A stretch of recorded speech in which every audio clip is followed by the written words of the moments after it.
2047 వికసిత్ భారత్ లక్ష్యంగా మొన్న ప్రవేశపెట్టినటువంటి బడ్జెట్ ఏదైతే ఉందో అది యావత్ భారతావనికి కూడా ఒక అద్భుతమైనటువంటి బడ్జెట్గా గత 70 సంవత్సరాలుగా పరిపాలనలో ఎప్పుడూ కూడా రానటువంటి బడ్జెట్ ఈసారి రావడం, అదేవిధంగా దీన్ని ప్రధానమైనటువంటి ఆలోచన సమ్మిళితమైనటువంటి ప్రగతి సాధిస్తేనే ఏ దేశమైనా కూడా అభివృద్ధి చెందుతుందని చెప్పి ప్రధానంగా దీనిలో మన భారతదేశానికి వెన్నెముకైనటువంటి రైతుల్ని, అదేవిధంగా యువతని, అదేవిధంగా దేశం యొక్క అభివృద్ధి కాంక్షించే దానికోసం ఇండస్ట్రీస్ ఎవరైతే యువత నష్టపోతా ఉన్నారో ఉద్యోగాలు లేకుండా వారి ఉద్యోగ కల్పన కోసం ఎంఎస్ఎంఈ ద్వారా ఉద్యోగ కల్పన కోసం, అదేవిధంగా చేసినటువంటి ప్రోడక్ట్ని విదేశాలకి ఎగుమతి చేస్తూ తద్వారా విదేశీ మారక ద్రవ్యాన్ని ఆర్జించే విధంగా దీని ద్వారా మాత్రమే భారతదేశం అభివృద్ధి చెందుతుందని నమ్మి, అదేవిధంగా అట్టడుగు వర్గాలకు సంబంధించినటువంటి పేద వర్గాలకు సంబంధించినటువంటి అందరికీ కూడా ఉపయోగపడే విధంగా ప్రధానమంత్రి ఆవాస్ యోజన, హర్ ఘర్ జల్ పథకానికి కూడా ప్రత్యేకమైనటువంటి కేటాయింపులు చేయటం, మరీ ముఖ్యంగా మహిళల యొక్క ఆత్మగౌరవాన్ని పెంచే విధంగా స్వచ్ఛ భారత్ అభియాన్లో మరుగుదొడ్లతో పాటుగా వారి యొక్క జీవన ప్రమాణాలను పెంచే విధంగా వారు ముద్రా యోజన కింద గతంలో ఇచ్చేటటువంటి 5 లక్షల రూపాయలని 10 లక్షల రూపాయలుగా పెంచడం, వాళ్ళందరికీ కూడా కిసాన్ క్రెడిట్ కార్డు ఇవ్వడం, అదేవిధంగా గిగ్ వర్కర్స్ ఎవరైతే ఉన్నారో అంటే మన బయట పనిచేసేటటువంటి చిన్న స్థాయి కార్మికులు, ఒక నిర్దిష్టమైనటువంటి ఉద్యోగంలో లేనటువంటి కార్మికులు ఎవరున్నారో వారందరికీ కూడా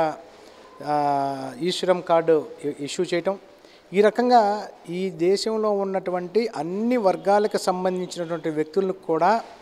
అవసరమైన విధంగా ఈ దేశం దాంతోపాటుగా దేశాన్ని యొక్క అభివృద్ధి చెందే విధంగా కూడా ఈ బడ్జెట్ని ప్రవేశపెట్టడం జరిగింది. అయితే దేశం యొక్క అభివృద్ధి ఏదైతే 2047 మనం పెట్టుకున్నటువంటి లక్ష్యం వికసిత్ భారత్ అనే లక్ష్యంతో రావాలి అంటే సుమారుగా ప్రగతి, ఈ దేశ ప్రగతి 7.6% కావాలి. 7.6% రావాలంటే ఇవాళ ఉన్నటువంటి వ్యవస్థలో $3,000 సంవత్సరానికి తలసరి ఆదాయం అయితే అది సుమారుగా $23,000 పెంచే విధంగా నరేంద్ర మోదీ గారి నాయకత్వంలో నిర్మలా సీతారామన్ గారి బడ్జెట్ ప్రవేశపెట్టడం, ముఖ్యంగా ఆంధ్ర రాష్ట్రానికి సంబంధించినటువంటి అనేకమైనటువంటి రైల్వే ప్రాజెక్టులు, ప్రతి రాష్ట్రంలో ఉన్నటువంటి ప్రతి ఒక్క రైల్వే వ్యవస్థను కూడా విద్యుత్తీకరణ చేయటం, అదేవిధంగా అండర్గ్రౌండ్ బ్రిడ్జెస్ చేయటము, సుమారుగా 770 అండర్గ్రౌండ్ బ్రిడ్జెస్ కానీ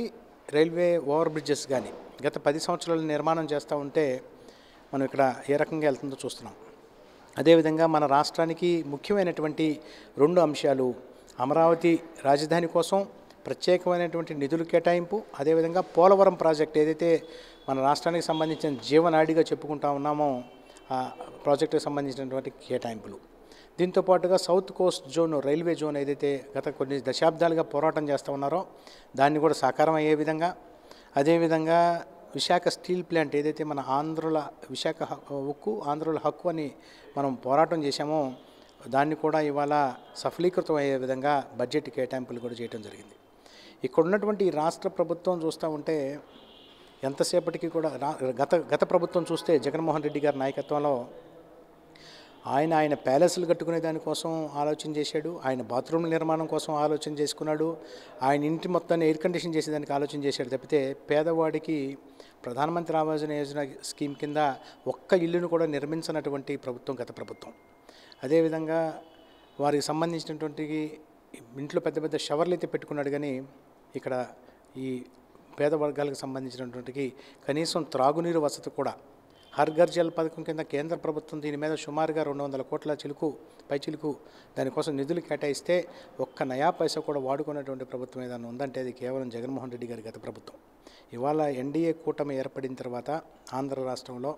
సుమారుగా 6 లక్షల కోట్ల రూపాయల ఇన్వెస్ట్మెంట్స్ ఈ రాష్ట్రంలోకి రావటం, ఇది కేంద్ర ప్రభుత్వం